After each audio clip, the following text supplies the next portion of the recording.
சரவண ஜோதியே நமோ நம.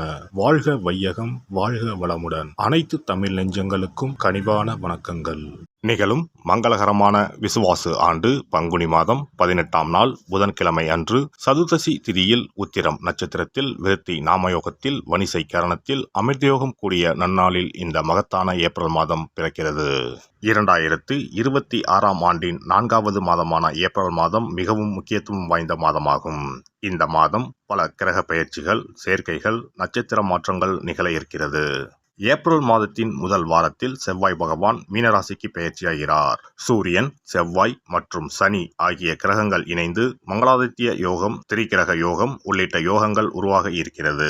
அதே போல சுக்கிர பகவான் ஏப்ரல் மாத தொடக்கத்தில் மேசராசியில் பெயர்ச்சியடைகிறார். மாத இறுதியில் ரிஷபராசிக்குள் பிரவேசமாகிறார். புதன் பகவான் ஏப்ரல் 11ஆம் தேதி மீனராசிக்குள் நுழைந்து சதுர்கிரக யோகத்தை உருவாக்குகிறார். ஏப்ரல் 14ஆம் தேதி சூரிய பகவான் மேசராசிக்கு பெயர்ச்சியடைந்து சுக்கிரனுடன் இணைந்து சுக்கிராதித்ய யோகத்தை உருவாக்குகிறார். ஏப்ரல் 17ஆம் தேதி சனி பகவான் உத்திரட்டாதி நட்சத்திரத்தின் 3ஆம் பாதத்தில் பிரவேசிக்கிறார். ஏப்ரல் 30ஆம் தேதி புதன் பகவான் மேசராசிக்குள் நுழைய இருக்கிறார். இந்த கிரகங்களின் அமைப்பினால் உங்கள் வாழ்வில் ஏற்படக்கூடிய சுப மற்றும் அசுப பலன்கள் என்ன என்பதனையும், அசுப பலன்கள் ஏற்படுமாயின் ராசிக்காரர்கள் செல்ல வேண்டிய கோவில் மற்றும் செய்ய வேண்டிய பரிகாரம் என்ன என்பதனை பற்றியும் விரிவாக காண்போம்.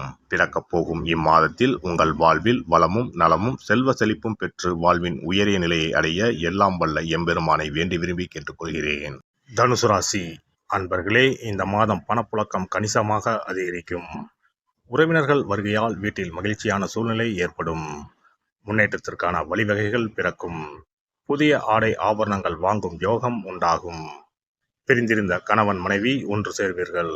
சிலருக்கு குழந்தை பாக்கியம் கிடைக்கும். மாத பிற்பகுதியில் சிலருக்கு தாய் வழி உறவினர்கள் வழியில் சில சங்கடங்கள் ஏற்படக்கூடும். நவீன ரக மின்சார மின்னணு சாதனங்கள் வாங்குவீர்கள். பிள்ளைகள் வழியில் பெருமைப்படத்தக்க செய்திகள் கிடைக்கும். திருமண முயற்சிகள் சாதகமாக முடியும். மகளுக்கு நல்ல இடத்தில் வரன் அமையும். ஆனால் குடும்பத்தில் அவ்வப்போது சிறு சிறு சங்கடங்கள் ஏற்படக்கூடும். மாத பிற்பகுதியில் உறவினர்களால் குடும்பத்தில் பிரச்சனைகள் ஏற்படக்கூடும் என்பதால் பொறுமையை கடைபிடிக்கவும்.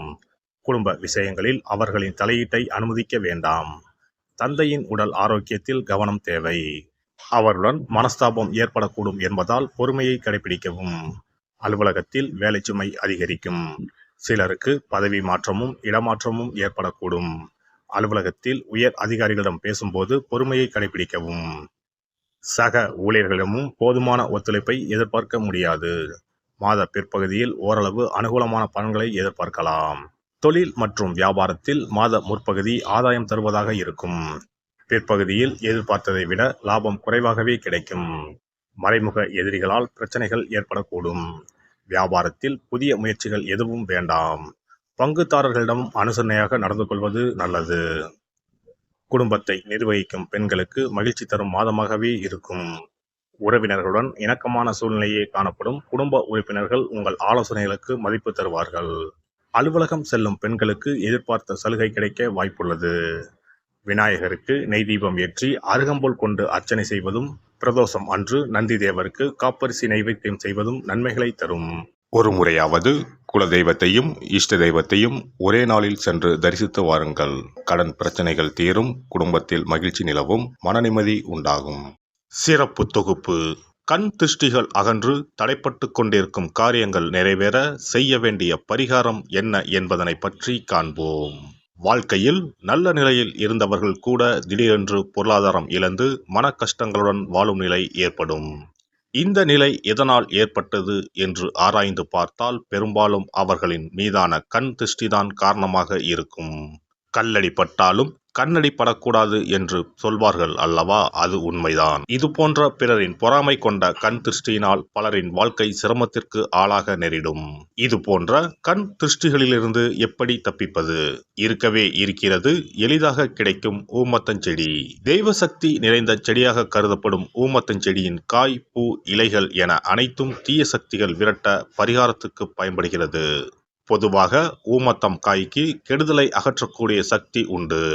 நம் வீட்டில் உள்ள எதிர்மறை சக்தியை அகற்றுவதற்கு ஊமத்தங்காய் தீபம் சிறந்த பரிகாரமாகிறது. தெய்வீக மகத்துவம் நிறைந்த ஊமத்தங்காய் மற்றும் பூவையும் எடுத்துக்கொள்ளுங்கள். வீட்டுக்கு அருகில் இல்லை என்றால் நாட்டு மருந்து கடைகளில் கிடைக்கும். இந்த 2 பொருட்களையும் மஞ்சள் தண்ணீரை கொண்டு நன்றாக கழுவி விடுங்கள். சிறிது நேரம் அவற்றிலுள்ள ஈரம் போக ஆறவிட்டு பிறகு அவற்றை ஒரு மஞ்சள் துணியில் குலதெய்வத்தை வேண்டி ₹1 நாணயத்தோடு சேர்த்து முடிந்து வீட்டின் நிலைப்படியில் கட்டி தொங்க விடுங்கள்.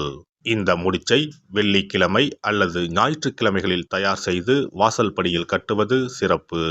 தினமும் வீட்டில் தீபம் ஏற்றி காண்பிக்கும் போது இந்த முடிச்சுக்கும் காண்பிக்கவும். இதேபோல் ஊமத்தம் இலைகள் கிடைத்தால் அந்த இலைகளை சுத்தமான மஞ்சள் தண்ணீரில் கழுவிவிட்டு அவற்றை கொண்டு வீட்டில் இருக்கும் விநாயகருக்கு திங்கள் கிழமைகளில் தொடர்ந்து அர்ச்சனை செய்து வர வேண்டும். ஊமத்தம் பூவையும் விநாயகருக்கு சூட்டலாம்.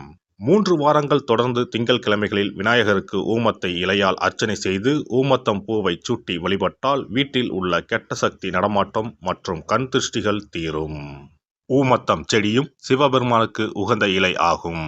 இந்த ஊமத்தங்காய் வைத்து சிவபெருமானுக்கு தீபம் ஏற்றி வழிபடுவதன் மூலம் நமது பிரச்சனைகளில் இருந்து எளிதாக விடுபட முடியும். முதலில் 2 ஊமத்தங்காய்களை எடுத்துக்கொள்ள வேண்டும்.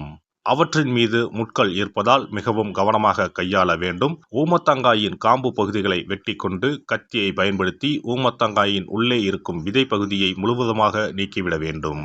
பின்னர் 2 அகல் விளக்குகள் மற்றும் விளக்கு வைப்பதற்கான 2 தட்டுகளை எடுத்து சுத்தம் செய்து அவற்றிற்கு மஞ்சள் குங்குமம் போட்டு வைத்துக் கொள்ள வேண்டும். பின்னர் 2 தட்டின் மீதும் ஒவ்வொரு அகல் விளக்கை வைத்துக் கொள்ள வேண்டும். அதன் பிறகு எப்போதும் பூஜை செய்வதற்கு வைப்பது போன்ற வெத்தலைப்பாக்கு, பழம் போன்றவற்றை வைத்துவிட்டு 2 விளக்குகளையும் ஏற்றி சிவபெருமானை மனதார வேண்டிக் கொள்ள வேண்டும். எனக்கு இருக்கும் பிரச்சனைகள் அனைத்தும் தீர்ந்து இன்பமான வாழ்க்கை கிடைக்க வேண்டும் என வேண்டிக் கொள்ள வேண்டும். இந்த பூஜையை வெள்ளிக்கிழமை அன்று தொடங்கினால் தொடர்ந்து 9 வெள்ளிக்கிழமைகள் செய்ய வேண்டும். ஊமத்தங்காயின் மீது எவ்வாறு முட்கள் இருக்கிறதோ அதுபோல நமது வாழ்க்கையில் இருக்கும் முட்கள் போன்ற பிரச்சனைகளை அவை தீர்த்து வைக்கின்றன. இந்த பூஜையை நாம் தொடர்ந்து செய்து வருவதால் நம் மீது இருக்கும் கண் திருஷ்டிகள் அகன்றுவிடும். தீராத துயரங்கள் தீர்ந்துவிடும். பணம், நகை நம்மிடம் பெருகி வரும். சிலருக்கு கையில் சுத்தமாக பணம் இருக்காது. வறுமை தாண்டவமாடும். கடன் தொல்லையால் கஷ்டப்படுவார்கள். பண பிரச்சனையில் சிக்கி கொண்டிருப்பவர்கள் இந்த தீபத்தை ஏற்றினால் 3 வாரங்களில் நல்ல பலனை பெற முடியும். தொழிலில் நல்ல முன்னேற்றம் இருக்கும். கடன் பிரச்சனைகள் தீரும். உறவினர்களிடையே பகைமை இருந்தால் அவையும் மறைந்துவிடும். நோய்வாய் உள்ளவர்கள் இந்த தீபத்தை ஏற்றுவதன் மூலம் நல்ல பலனை பெற முடியும். பொதுவாகவே எந்த பரிகாரம் என்றாலும் அதை முழு நம்பிக்கையுடன் செய்தால் மட்டுமே முழு பலன் கிடைக்கும் என்பதை நினைவில் கொள்ளுங்கள். எல்லாம் வல்ல இறையருளால் நீங்களும் உங்கள் அன்பு குடும்பமும் உடல் நலம், நீலாயுள், நிறை செல்வம், உயர் புகழ், மெய்ஞானம் ஓங்கி வாழ்க வளமுடன். இந்த வீடியோ பதிவு உங்களுக்கு பிடித்திருந்தால் லைக் பண்ணுங்க, கமெண்ட் பண்ணுங்க, ஷேர் பண்ணுங்க. மறக்காம சப்ஸ்கிரைப் பண்ணுங்க. பக்கத்துல இருக்கிற பெல் பட்டனை கிளிக் பண்ணுங்க. நன்றி, வணக்கம். ஓம் நமச்சிவாய. சிவாய